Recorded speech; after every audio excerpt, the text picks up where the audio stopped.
Good morning, everybody. So I'm Guillaume Bardeau as a John said, working at the European Institute for Energy Research in Germany, Karlsruhe, and for the period of 4 years of the project, so from September last year to August 2026, I will be coordinator of the SENERGY NETS project.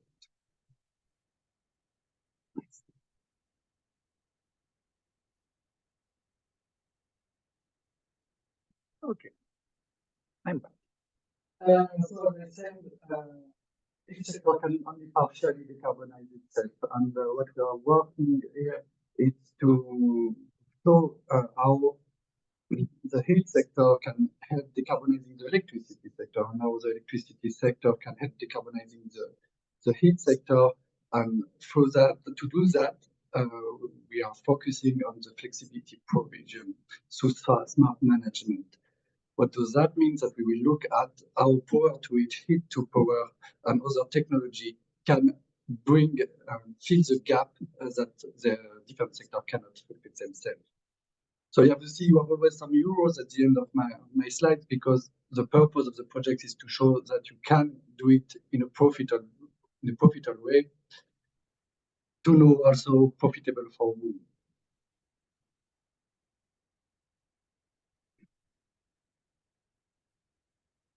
So just the global concept of the project, we are fixed on a framework. We are district heating and cooling, power grid, and lower level the gas network. And we will look at all storage technology and conversion technologies and how they can participate to this flexibility provision. We try to follow the way of an industrial project is working. So going from the opportunity phase to the design, operation, access to market, and after we look at how we can evaluate it and replicate it. The main part of the project will provide digital solution for these different steps. The first ones are there to help the multi-energy system, here mainly the district heating and cooling sector, to provide this flexibility. So we will develop an open source multi-energy network design and simulation tool, and we will develop for our different demonstrator energy management systems. At the end, we will also work and develop optimized flexibility trading, which you can call an aggregation tool to make optimized trading. The second side is to help the DSO to accept this flexibility, to use it and to pay it. So we will have development of long-term planning tool for the DSO, and also a very short-term operational planning tool to really define how I need flexibility, I need help for my network there. And the last part is maybe a little lower tier level to look and develop DSO procurement and activation platforms. All these digital solutions, all these methods that we will develop in the project will be applied on demonstrators and follow-up case studies. So the difference between a demonstrator and a case study in our project is one, there will be real test, and the other one will be simulated. We will try to follow different scenarios to see the impact of our solution. So the business as usual with baseline scenario, improve structural operation strategy, and improve market strategy. At the end of the project, we will analyze the impact. So we will try to define methodology for that, define KPIs, how to quantify flexibility. You will know more about that at the second part of this workshop, and how globally develop a method to assess the value created by the flexibility provision and by our tools and methods. At the end of the project, of course, we will look at the replicability and transferability. Transferability means, can we apply it on another site in another context? And replicability means we will look where are similar installation, and we have a strong replication. What could be the impact on the European electricity system and European electricity market?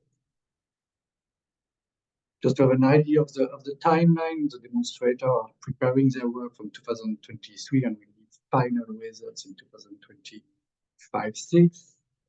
All 2024 will be dedicated to the tool development, and 2026 will be the replicability and the evaluation. I'm done for the global presentation of the project. I hope it gives you a context, and I will now welcome Jay to come us and describe what we already did in this first year. Thank you, Guillaume. Good morning to everybody here. Good morning to all those joining us online. As Guillaume just briefly mentioned, we have been preparing already the demos, but in the context of that, the first step is to have the high-level use cases defined. And so I will now present what has been the culmination of intense discussions. And this is a consortium-wide activity. That means everybody in the consortium was actually involved in this definition of the high-level use cases. Yeah, just a brief introduction. I come from CyberGrid, also one of the partners based in Austria. Yeah, and let's quickly, before we get into the high-level use cases, just have a quick overview of what where the demos are and where the case studies are. We have 3 demos, as Guillaume just mentioned, and 2 case studies. I just chosen to focus on also the Ljubljana because CyberGrid also participates very strongly and works actually just for that. Now, let's get into the high-level use cases. There are overall 12 high-level use cases. When we mean high-level use cases, we mean to define the project, what we'll do during the project in a general way that could be applied and further refined in each of the case studies or the demonstrators. So this represents a more general overview on what will be done over the course of next 3 years. I present the titles here, but to make it easier to follow, the first 4 high-level use cases are based more on are on mid to long-term planning, simulation-based, and they are regarding the structural changes in the heating and cooling sector and electricity sector. So the first 4 represent that. So the main idea is to see the impact of the structural changes either on cooling, either on demand or on supply, and what impact it has on the decarbonization. Yeah, on the source and the demand side. And then the next 2 high-level use cases, which you see, are focused more on the DHC networks, which are our primary multi-energy system operators.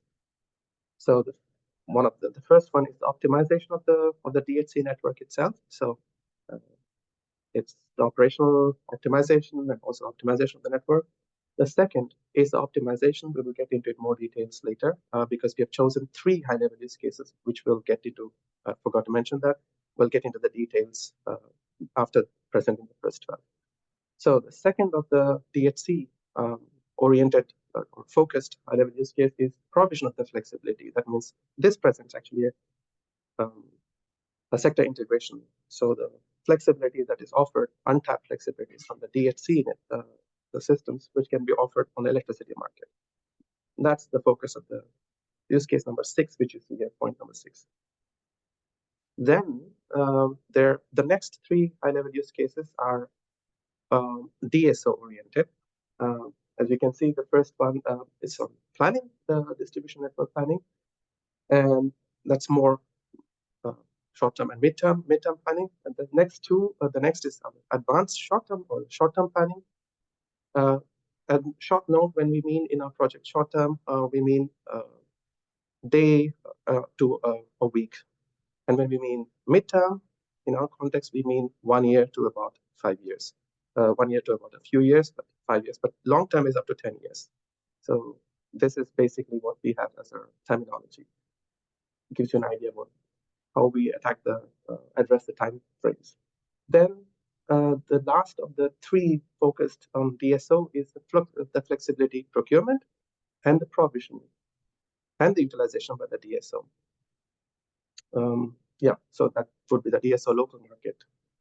Then the next 3 are based more on TSO and the energy markets, and it's an interplay basically. The point number 10 is focused on the TSO ancillary services, the provision by the multi-energy systems, DHCs, to the TSO ancillary services. Then the point number 11 which is on energy markets. So the provision of the MES flexibilities in energy markets, intraday or day-ahead markets.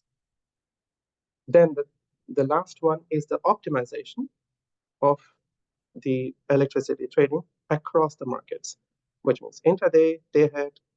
Well, at present, we have restricted our focus to intraday, or the scope is to intraday, TSO ancillary services, and DSO. So it, in some sense, in a very good sense, it actually has touch points with the other high-level use cases too. We'll get into that a little bit later. So that's the present view, the high-level use cases.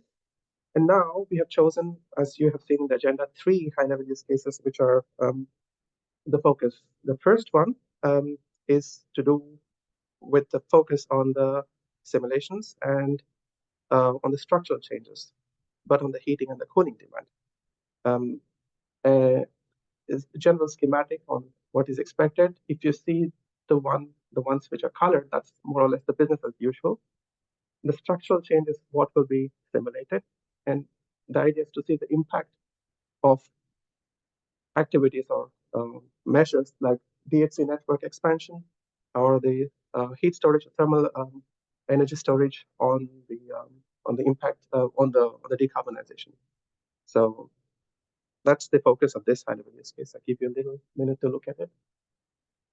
As was mentioned, this will be done through simulations in SENERGY NETS tools, so the tools developed during the course of this project.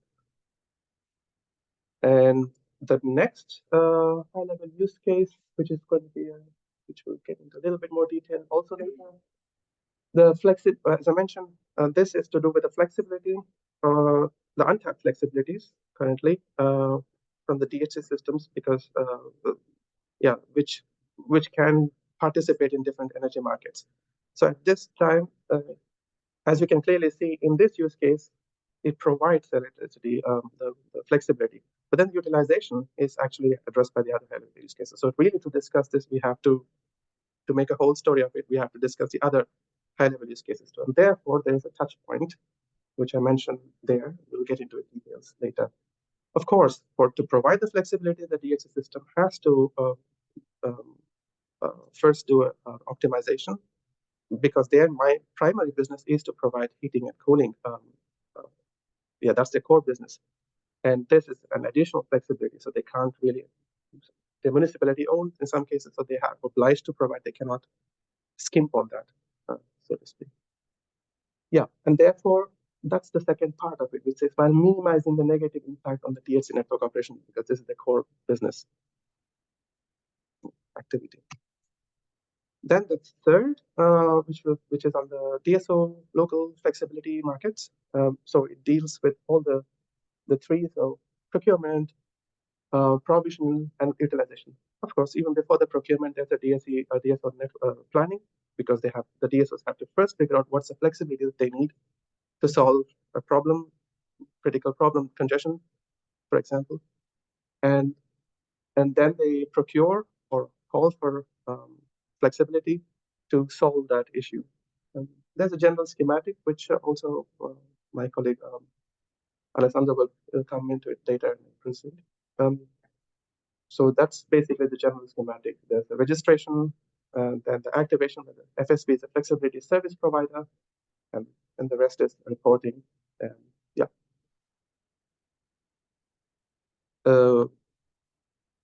Again, as I mentioned, this will be attached more in detail, but I just wanted to stress that in this case, there are 6 steps, as I mentioned, with the registration verification and the pre-qualification, which is an optional step. The DSO flexibility market is still a topic very much under evolution, so to speak, and different countries and different distribution system operators, DSOs actually address it differently, even within a country.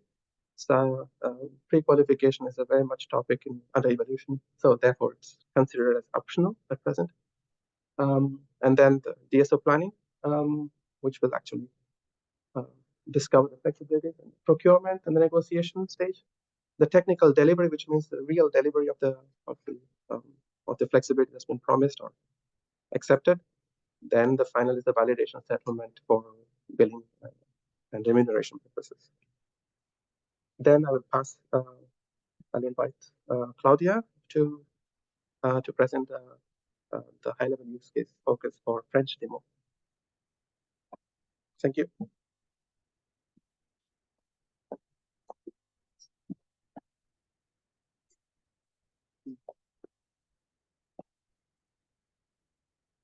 Hi. Yes, I'm Vannuchi from EIFER, so same place as Guillaume. I'm not going to repeat the name because it's very, very long. And I will present you today the French demo. The French demo is located in Paris, and it is here you can see a brief schematic of the demo. It is a 5th generation district heating and cooling network based on an ambient loop. We have technologies like heat pumps. It is connected to a few buildings. It is, as you will see later during the other presentation, a much smaller networks than the others that we have in SENERGY NETS, but it is still a relevant case because it is very innovative when compared to the state-of-the-art of district heating and cooling. It operates, since it is a 5th generation, at a very low temperature, so between 15 and 45 degrees, and the overall energy demand, so being both heating and cooling, because it is a district heating and cooling system, is expected to be a bit less than 4 gigawatt hour per year. And the main source, which is one of the strength points, I would say, of this configuration, is that the heat that is used in the network comes from the waste heat of the food hall of a shopping mall. So I find that something pretty interesting and quite innovative as the state of the art.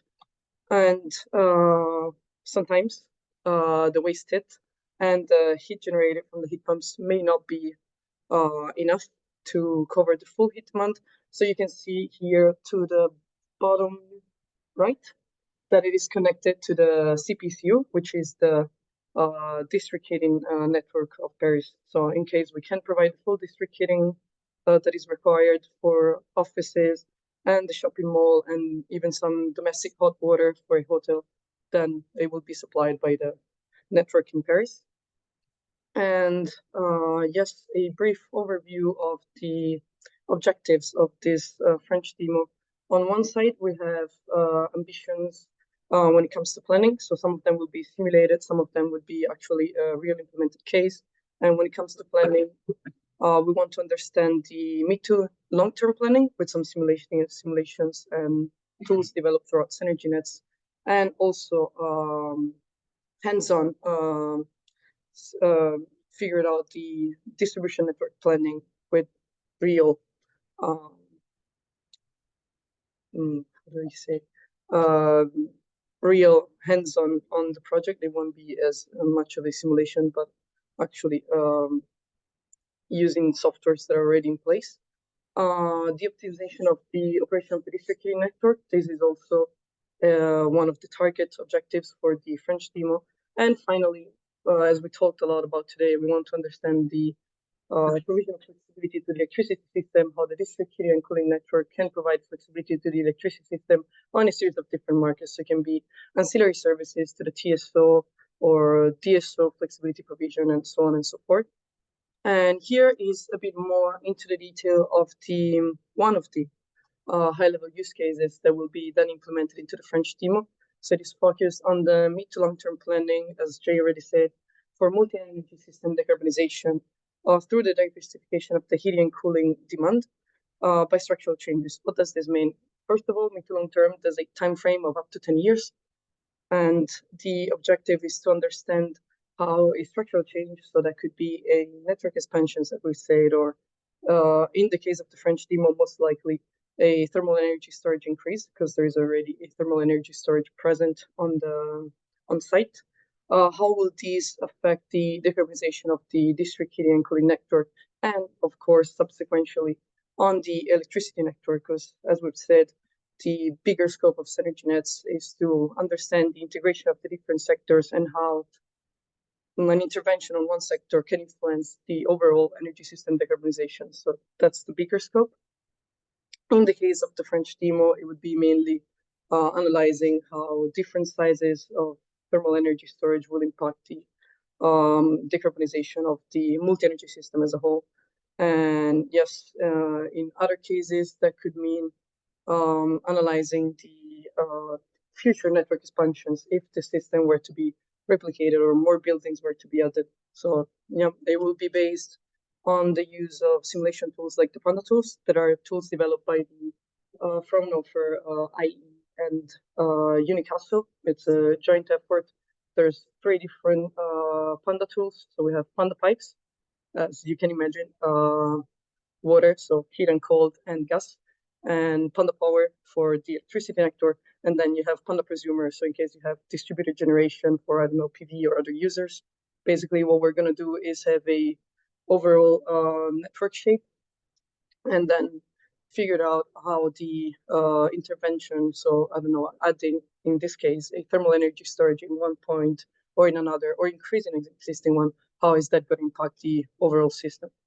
So yeah, that would be all for the French demo. And if you have any questions, please feel free to ask them later. Now I will, yes, give the word back to Jay, and thank you.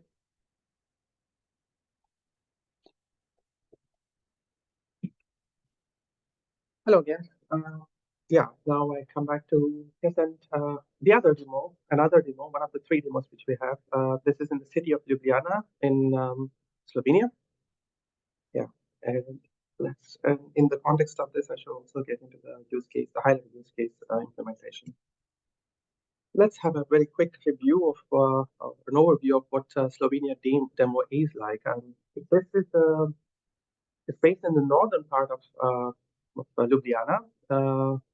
The focus is on is one of the substations in the northern part, which includes predominantly industry customers. So it has dairy industry, shopping complex, pharmaceutical industry, and also a few residential customers too. At present, this does not have severe problems. However, there's expected to be some increase in the electric vehicles penetration in that area. And therefore, it's foreseen that there will be some issues on the network or stress on the network, electrical network. Yeah, it's the substation is called as RTP Shishka for those who are aware of Ljubljana. And you can see it on the map over there. That's on the electrical side, and on the thermal, on the DHC side, Energetica Ljubljana, which is a municipality-owned heating and cooling operator, which produces about 90% of the, I mean, it serves more than 90% of the needs of the city of Ljubljana, so it's a very big operator. It has a thermal power of nearly 500 megawatts, and 350 megawatts are in cogeneration. More than 70 megawatts electricity. And then, yeah, so it has a flexibility which can be used on the electrical network as well. This is the focus of the high-level use case, which we'll get into a little bit later. Currently, as you see, it uses brown coal and wooden chips, but they're also expanding and they're also updating their or upgrading their cogeneration, their facilities. And on the other hand, yeah, I think we can skip the details because this gives a very good overview, and I'll come to the next slide with the overview of the objectives. The objectives, so therefore, it's important to know what we, like Claudia mentioned, sector integration, which is the focus. The objectives can be more or less categorized this way. First is technology agnostic aggregation. So the provisioning or the utilization of the flexibility should be technology aggregation, technology agnostic. Then, as I mentioned, I think multiple times already, it's untapped CHP flexibilities on the DHC operator. Then the dynamic trading on the different flexibility, which means the optimization of the flexibility across the markets. So this is what will be demonstrated in real, which means participation in real markets. Then there are also simulations which will be performed to understand the interaction between the heat pumps, electrical grids, and DHC network. This will be especially performed in the case of a shopping complex called as Aleha shopping complex, also in the northern part of the city, in the same area. And the simulation also of the transition from 3G to 5G networks or 4G or 5G networks will be performed. We have other objectives which are very important much later in the stage, which Bardeau will come later for. We have to provide the data. Each demo provides the data for the KPI calculations, the key performance indicators calculations. And therefore, we can understand the scalability analysis for the case studies too. Yeah. But eventually, one of the key points is to understand what the best practices are and what are the barriers to utilize this untapped flexibilities and sector integration. That's one of the key outcomes that we're expecting with this demo. A short overview, the assets, as I mentioned. I give you a short overview of it. There are EV charging stations, as I mentioned, and the CHP and the PV generators. There's about 1.7 or 1 megawatt in one place, and then about 77 kilowatts on another. Yesterday, we heard already from one of the municipality, the advisory board as well. There's a possibility to have about 5 megawatts of PV also included. This is still an evolving discussion on which assets we can include. So far, we have a list of assets, and we have identified which markets we can participate in with real market activation. However, if the scope were to increase, then of course we can increase the demonstration study. But we have to keep in mind that we have 3 years to less than 3 years to actually to finish the demonstration and to provide the data for the other work packages too. During the course of this demo, we will have multiple tools that will be developed. As I mentioned, one is on the flexibility trading optimizer, which we'll see much later in the slides also. Optimizing the available flexibility across the different markets. In the first place, also to have a flexibility trading platform for the DHC operator to trade the electricity. Then there's a dynamic thermal rating, which is it's a tool developed by one of our partners, Operato, which looks at the increasing the or optimizing on a short-term scale the operation of the DSO grid. The DSO flexibility platform, as I mentioned, for the local flexibility market from DSO, Ljubljana, which is also one of the collaborators. Then the simulations will be performed with the tools from University of Ljubljana. Maybe now is a good time to get into the high-level use case. The high-level use case focus in this demo for this webinar is the utilization of the untapped flexibilities, as I mentioned, while minimizing the impact. As I mentioned before too, the DHC as a business as usual operation they have cogeneration plants. They supply the primary businesses to supply the heating and the cooling demands. However, provided that the impact of the operation flexibility is not adverse on the core business, they can provide electricity services to the market. We have an aggregator or a trading unit, we say, which is going to be which is where the flexibility trading platform sits.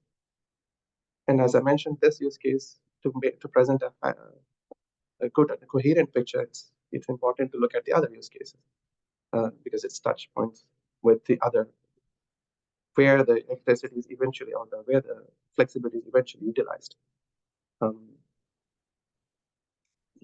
Therefore, what is in general? We have already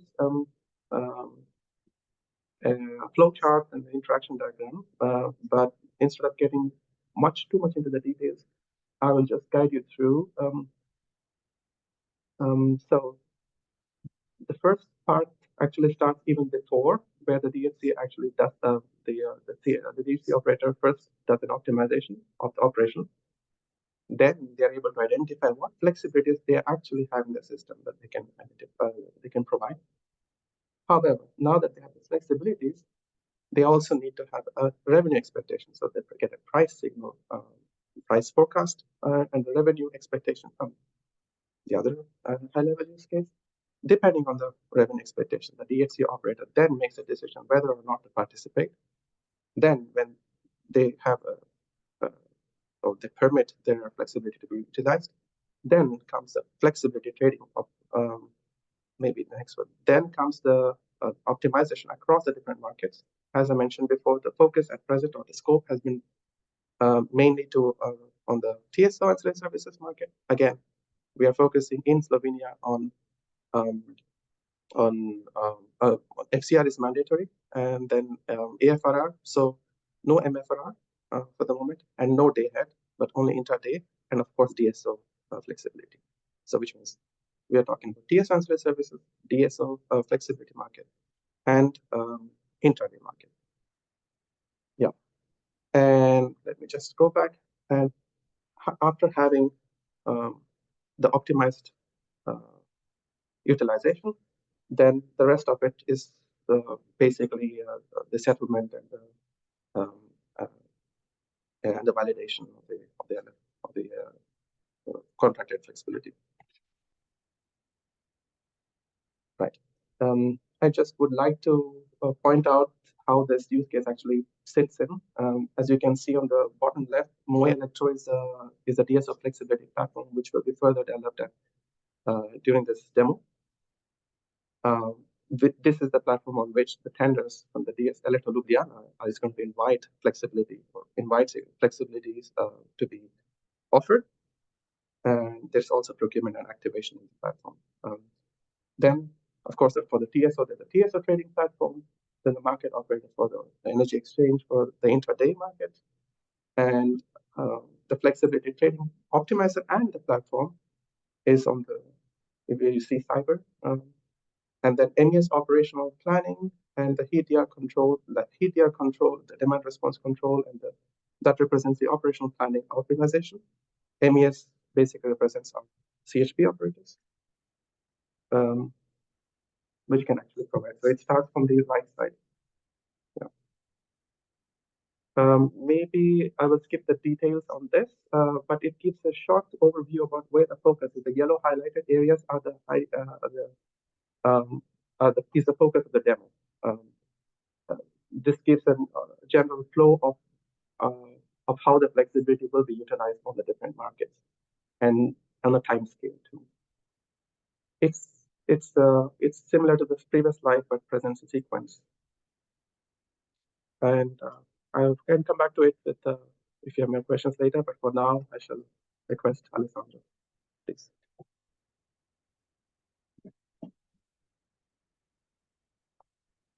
Hi everyone, I'm Alessandro Cirocco from A2A, and today I will show what we will do in Milan with the third generation district heating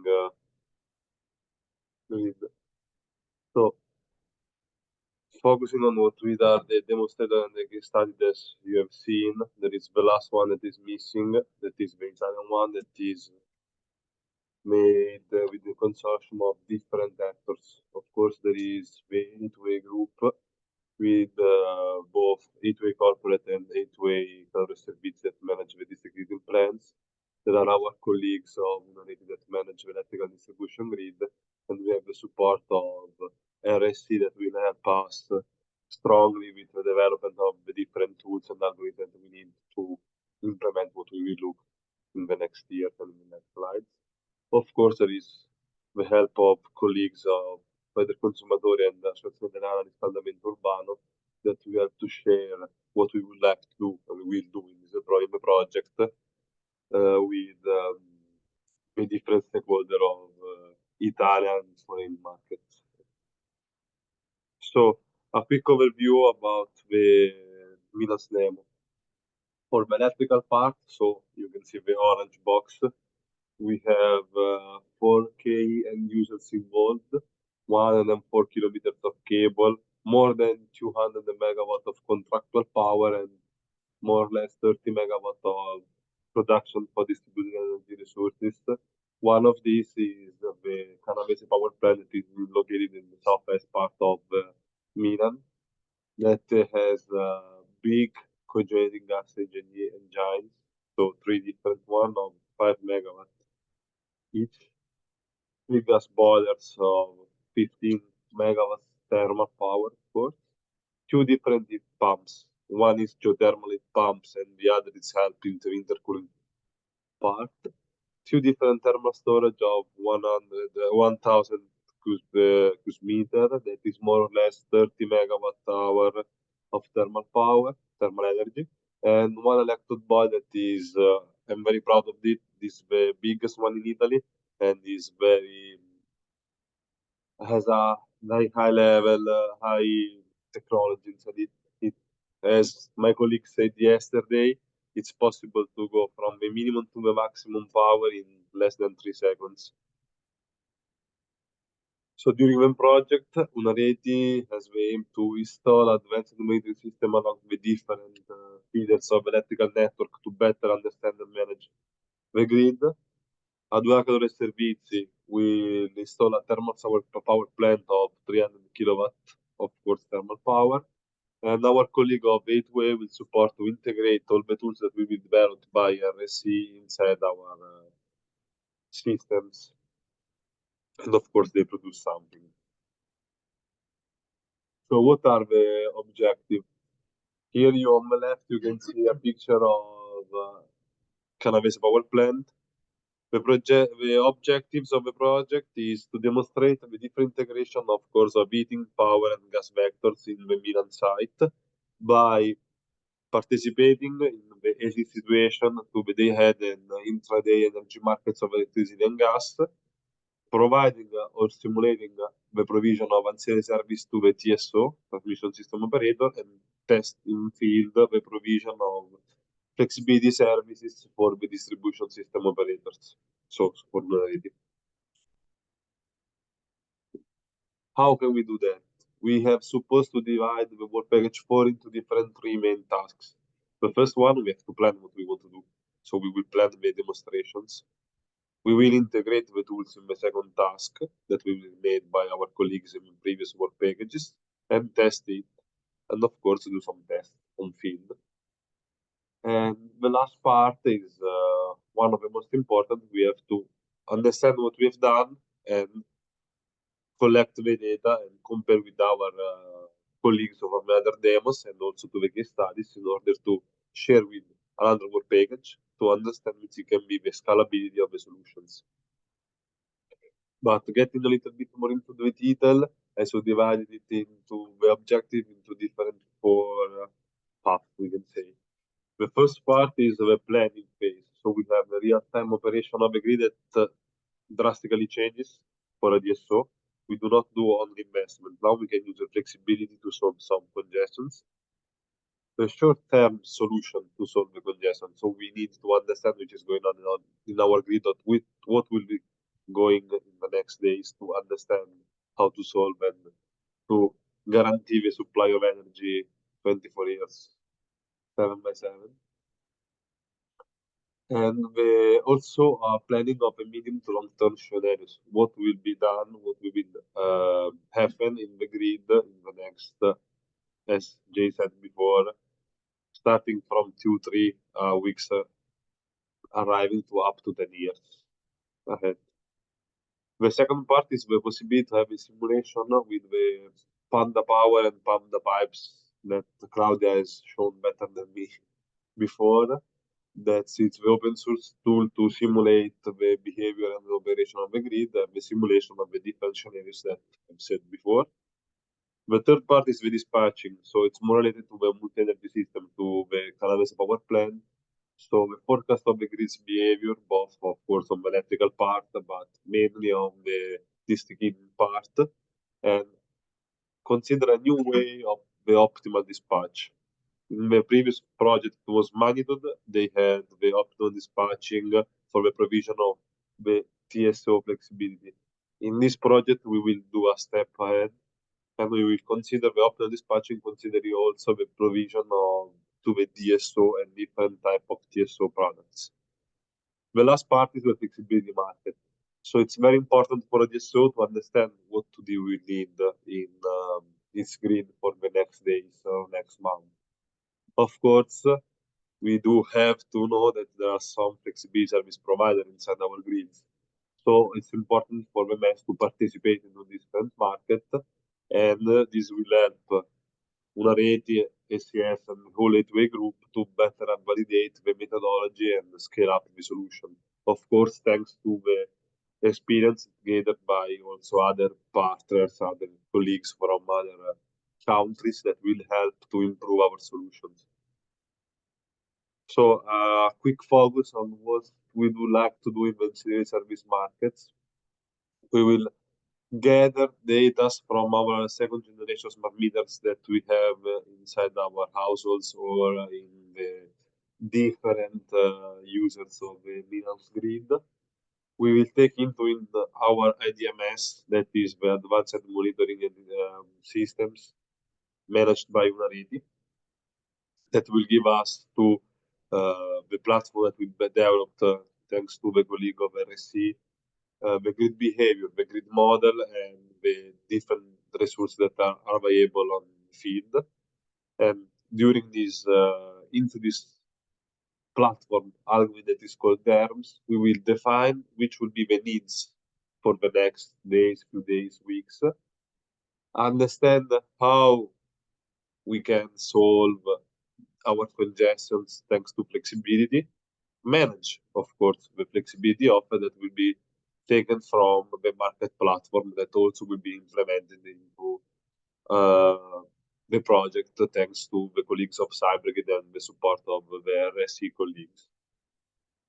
So I finished, and thanks a lot to everybody that received us, and especially to the work package for participants that are currently helping me to hope do what we want to do.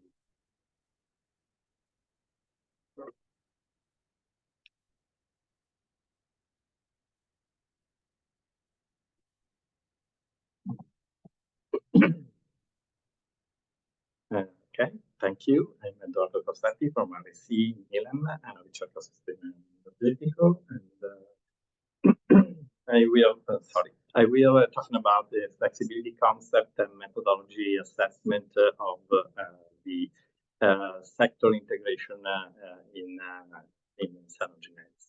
So let me keep the problem from a top-down perspective with respect to the bottom-up that were proposed by the description of the different use cases performed by Jay, Alessandro, and Claudia. So in this contribution, I first of all come back to the notion of sector integration. Afterwards, I will propose you the definition, description of one of the pivot element in the process of sector integration, that is the multi-energy systems. Afterwards, I come back to the description of sector integration from a much more complete picture. These three points, topics, are addressed the proposition of the assessment of benefits coming from sector integration in terms of which are the main contribution to the decarbonization process.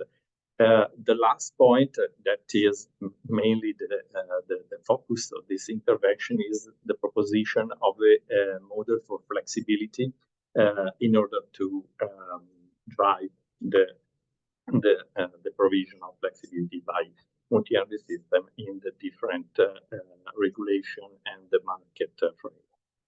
So let me come to the notion of sector integration. Sector integration is not a new concept, definitely. It was progressively introduced in the energy system of each country as the new energy carrier were added in the production of electricity or heating.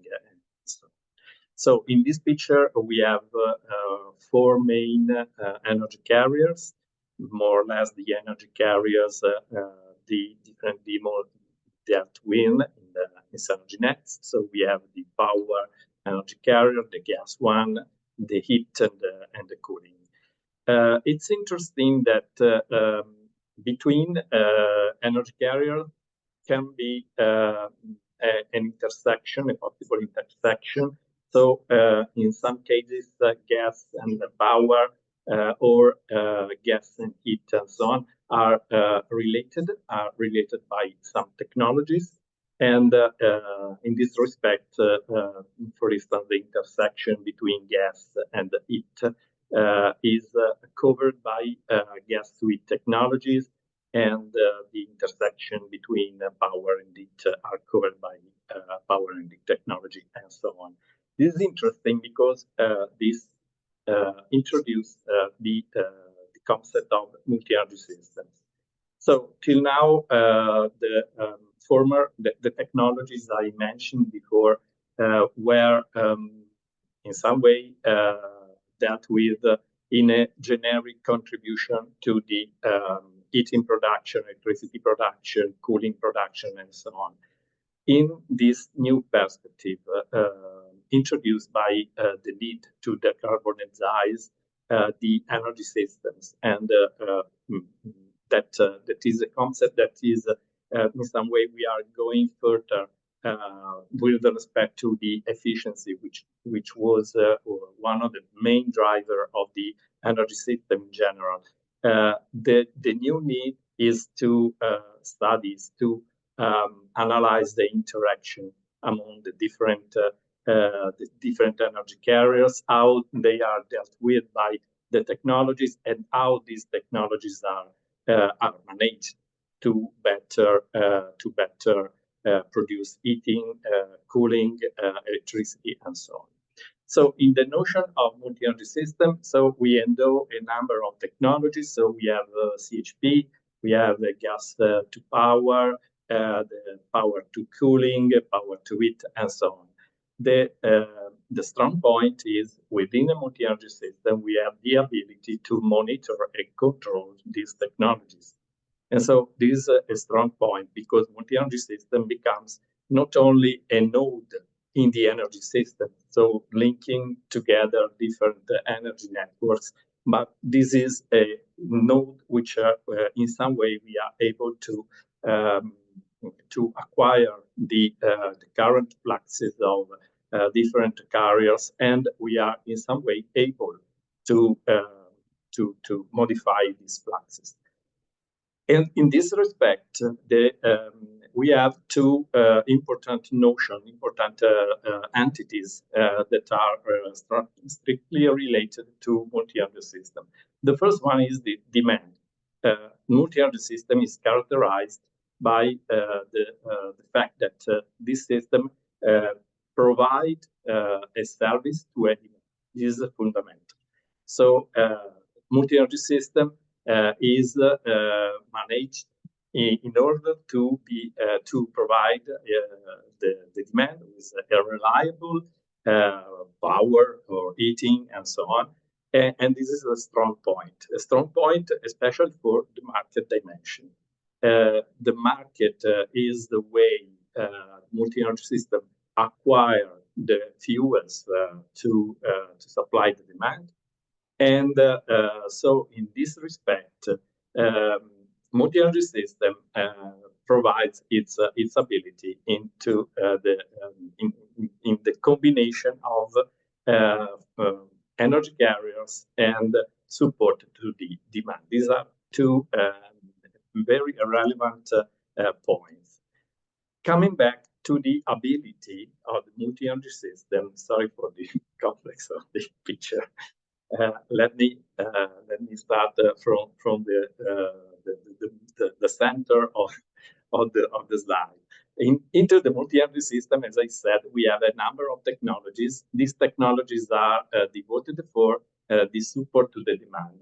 And in the Sankey diagram that is in some way proposed in the slide, so we have the contribution of gas and electricity to fuel a number of technologies. So the CHP, the gas to heat, the power to cooling, and the power to heat, which are supplied by gas or electricity, depends, and altogether contribute to the support to the heating and the cooling demands in this case. So this is relevant because this is the process that the multi-energy system is in general managed, and it's the interesting point that provide a number of benefits, not only for the multi-energy system, but for the energy system in general.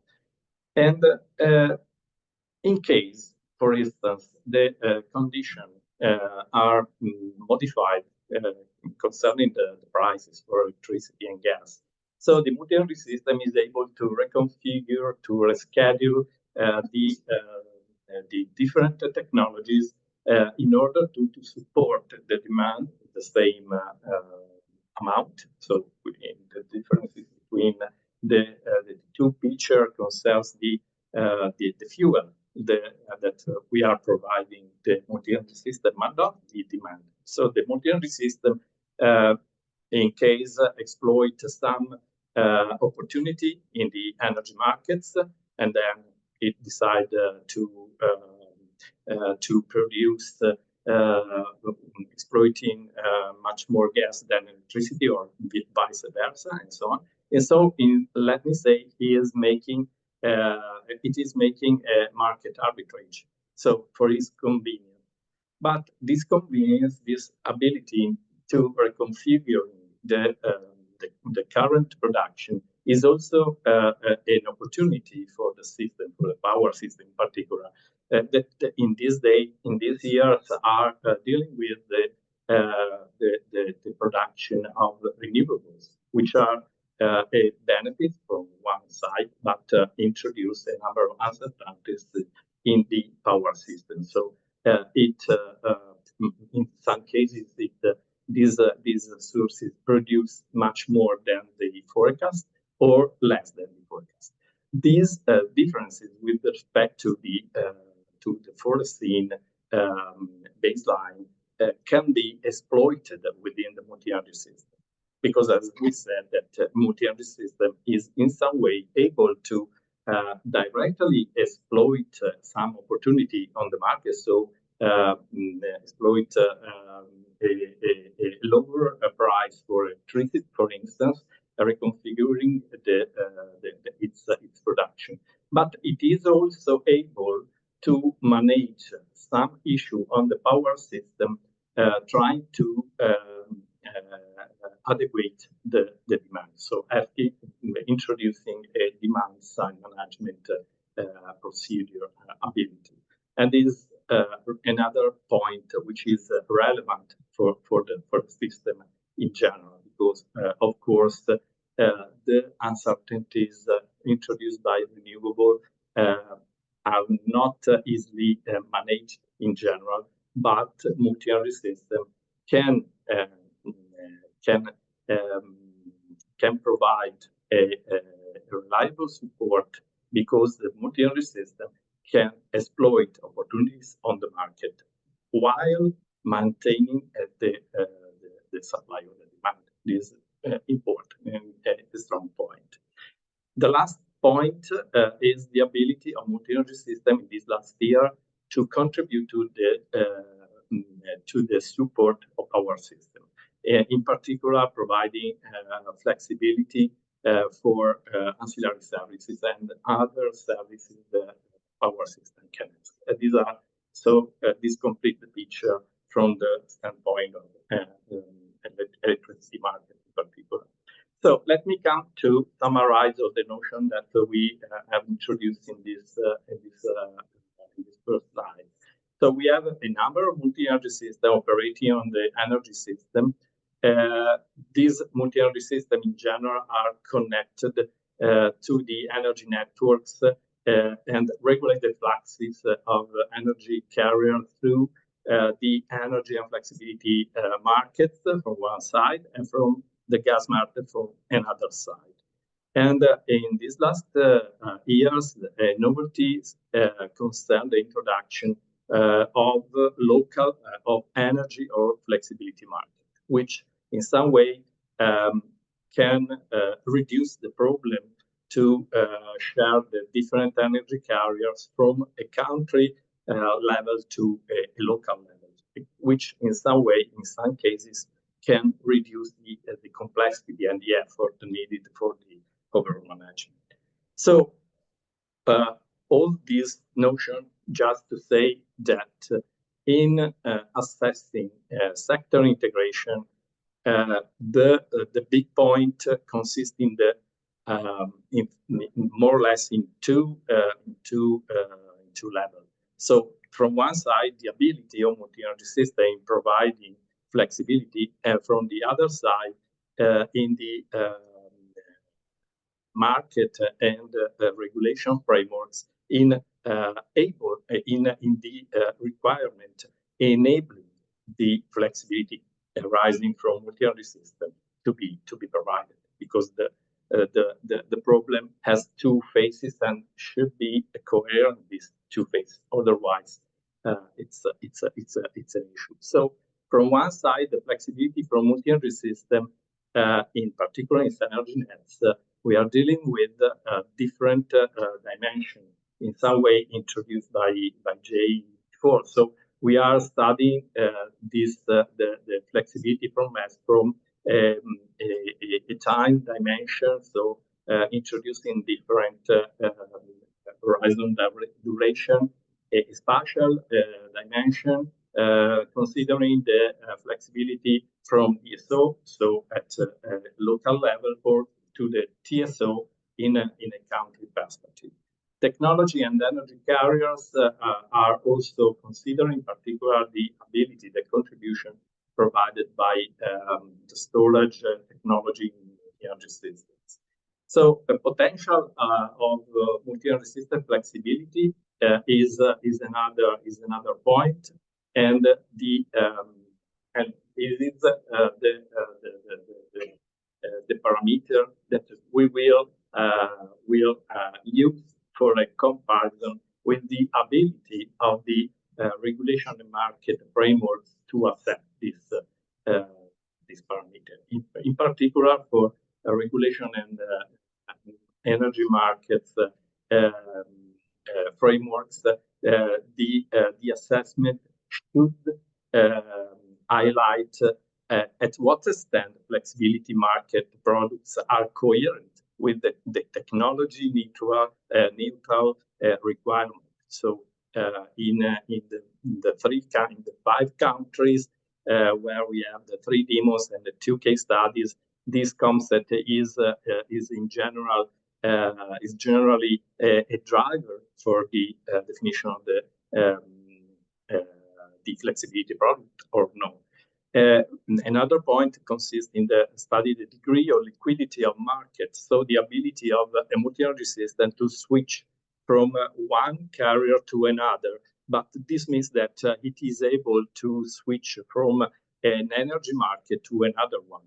So we have to have the market session that can allow this switch. Otherwise, the game it's impossible.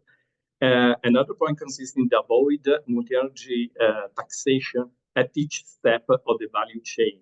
If we are considering that at the country level, multi-energy systems can switch from gas to electricity and vice versa, or some other energy carrier. The point is, at each step, the multi-energy system cannot afford all the taxation for each energy carrier, because in each energy carrier, for sure, the taxation is coherent with a given assumption. But if we are dealing with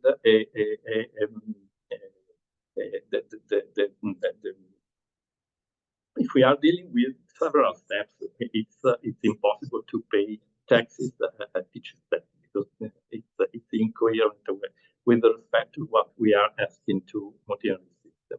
So these are more or less the driver that we will be followed to consider the assessment. And in particular, what we are dealing with KPIs definition.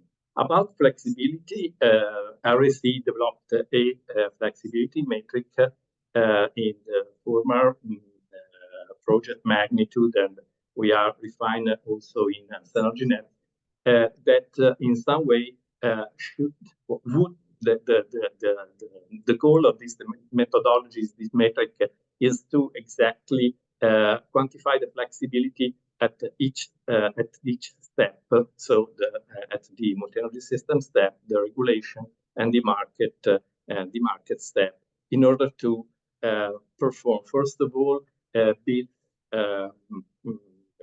compliant with the technology constraint, with the regulation constraint, and the market constraint, first of all.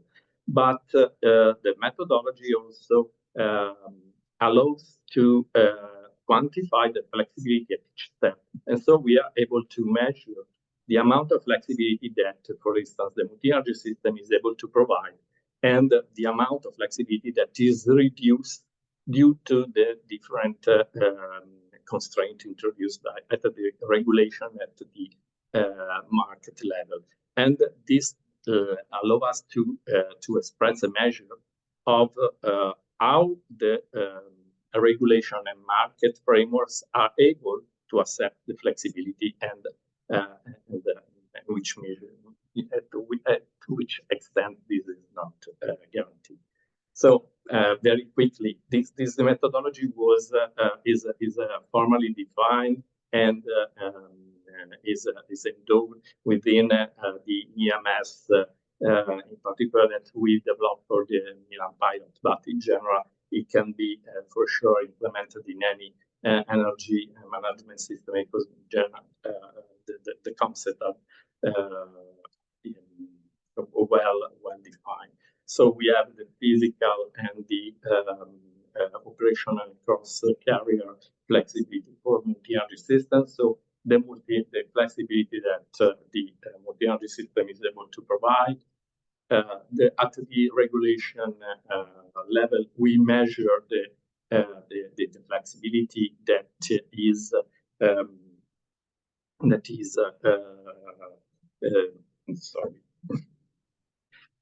is provided in terms of time granularity for bits, or the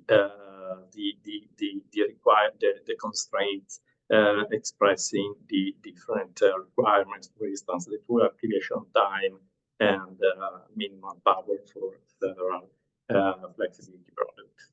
And as I said, for market flexibility, the need is to verify how, for instance, the different market sessions are linked each other, and so in which sense the multi-energy system is able to interact with the different sections in order to perform its goal. So thank you very much for your attention. This complete the presentation. Hello everyone. So I will try to share my screen first, and also I want to thank you, the SENERGY NETS project, for inviting us, and also for this presentation, because it was really interesting. And by the way, it's confirmed we are all working on the same, let's say, global approach. So just to first share my screen. I assume now it's working. Yes. Okay, so simply perfect. So okay, so I will not go too much in commenting the presentation, because as you will see, most of what you have already, let's say, discussed is also part of our project, but we are working more deeply on the community of energy perspective, which is, let's say, a different, let's say, context. But we, let's say, endorse almost all the topics you are covering, and trying also to be innovative, because we are working also on a system of system, and working as a, let's say, connection between different communities. So and maybe after we will have some question as to go deeper. So just to say that the FEDECOM, so first the title is a Federated System of System Approach for Flexible and Interoperable Energy Community. So we are a kind of sister, let's say, project. Maybe most of you know already that, but so far we have dozens of projects working on these topics about, let's say, energy community, flexibility, sector coupling, and all these points, because it is one of the utmost, let's say, topic the Commission is working on for the Green Deal and the energy transition, the so-called just energy transition. So, and in our project, it also starts in 2022. And we are also a large network with 17 partners from 7 countries. And our topic is to develop and deploy, this is the main outcome of our projects, a cloud-based platform for sector coupling, distributed generation and storage, high demand flexibility services, and improvement of renewable energy sources hosting. So this sounds very promising, but I assume most of you know it is really a tricky topic and a very challenging one, especially because we also mix, and you will see different large community as pilots. And this is, we are also involved in other projects working on this topic, and this one is quite particular. So, and to make it feasible, besides the development of this cloud platform, we are working on 3 large-scale projects. I will just give you some keywords on this one, and you will see they are quite impressive. And at the end, we want also to scale up, but this is something which is quite usual for all Horizon Europe projects. So what is the point here? It looks complex, but at the end, it really makes sense. So we work with different community of energy. Maybe some of you know that it's prosumer, energy citizen community. So this is a priority for the Commission. And so each of them are, let's say, consuming and producing energy and also exchanging surplus. So it's clear that demand and also flexibility and also the way the forecast and all these kind of issues you have already discussed this morning on are crucial for us. And at the end, we want also this community to be in position to exchange and to trade with blockchain and with different, let's say, value. And at the end, we need to aggregate everything because we need to have a transparent reporting and a kind of frameworks to allow transaction. And we need also to have a predictive and a modeling and optimization capabilities. And at the end, we need also a cost optimization and flexible energy system. So, and for sure, we need at least to measure, forecast, and optimize. So this figure make, let's say, the circular approach we are working on. And at the end, what could be the FEDECOM contribution if we succeed, and probably we will for sure succeed, is to push, let's say, added renewables and production and consumption. So the different type of, but also we are working with hydrogen pilots and also with different, let's say, vector of energy. At the end, we also focus and support locally consumed by using inertial consumption. So heat pump, e-mobilities, battery, hydrogen, as I was saying, and also to increase power to X opportunity. And as I was saying, to exchange locally, but also intra and inter communities, and to also try to anticipate the cross-border communities. So it is very challenging, but I think it's very good. And so, and at the end, we want also to have the transaction. So it could be a cross benefits, both for all the stakeholders, from the, let's say, the end user to the DSO, to the TSO, and all the different stakeholders involved in the energy production and also storage and reselling. And so just to give you some example of the 3 large pilots we are working on. In Spain, we have a so-called virtual green hydrogen federation of communities. So it's a different, let's say, municipality, a group of household, we have energy producer, we have a hydrogen producer, we have storage availability. So this is a very large case studies. And as you say, you see there are different locations. We have also the Swiss one, which also mixed different communities and with a different type of energy mixed.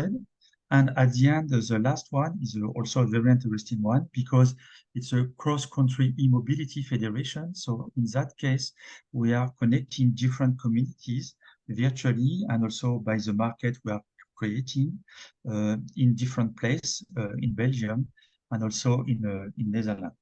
So this is the point, and I will say that's it because I was requested to be quite short, but I will be more than happy to add some information if you have some question, and I will say that's it. Thank you. Thank you very much, Stephane. Yeah, I would like to invite the audience to ask questions to Stephane in FEDECOM project. I'm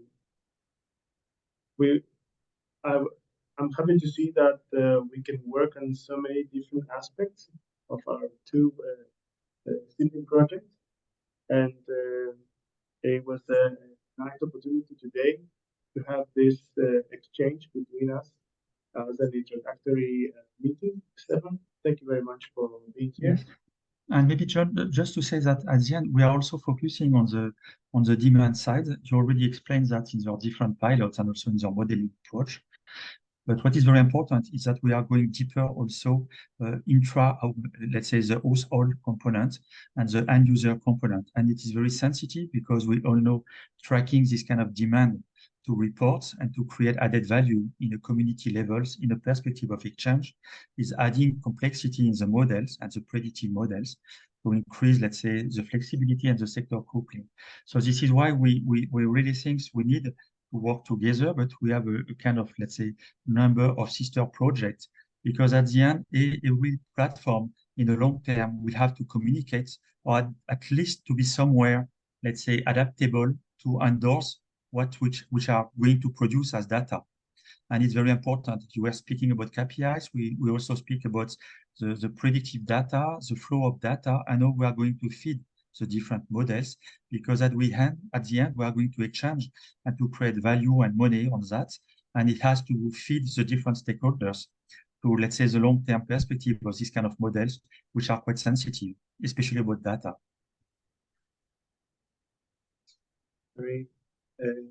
Very got your points there.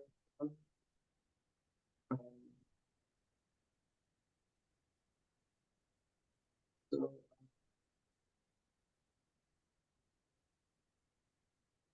I think I don't see many questions coming from the audience. So I would like to thank you and thank everybody for participating in this webinar today.